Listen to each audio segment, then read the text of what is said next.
So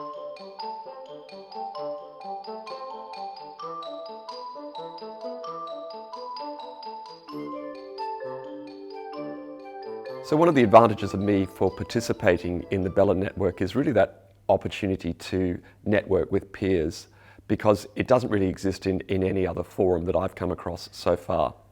There's also the ability to access information and to conduct some benchmarking for yourself to really see what else is out there in the marketplace, to see what other companies are doing, because there is this real willingness within the BELA community to be sharing those ideas, because there really is no winner necessarily in compliance. It's all about everyone raising the game together.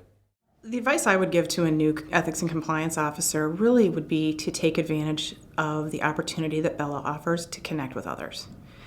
And I will say that's what I did.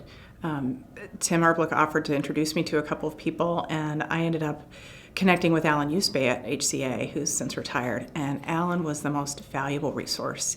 He would send me he sent me various documents, examples. He most importantly, though, he gave me the gift of his time to just talk to me as I was building something that was really new.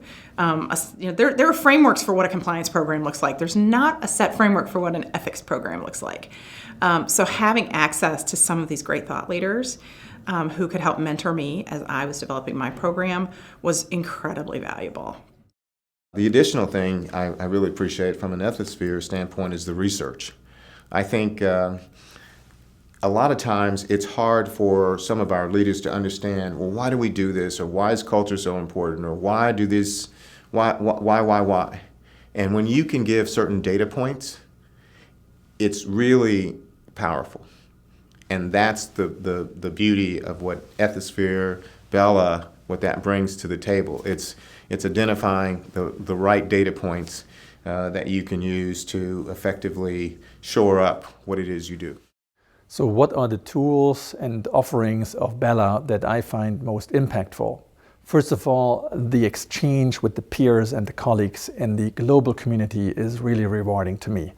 I am here to learn from each other, but I'm also here to offer insights from the company. It's a give and take that BELA facilitates wonderfully. I, of course, also recommend the BELA member hub.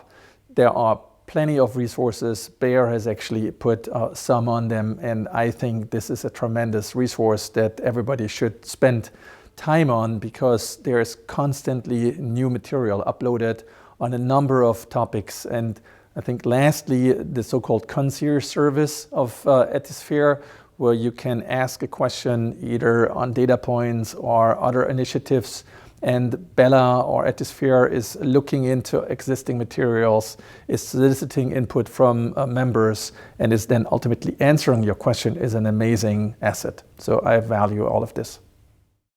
It's really fantastic to engage with peers in the roundtables because although we're doing so much in Unilever, there's still so much to learn from our colleagues. And even just today in the conversations I've had a really interesting one about system-based controls, and a way that one of my peer groups is actually assessing some of financial controls.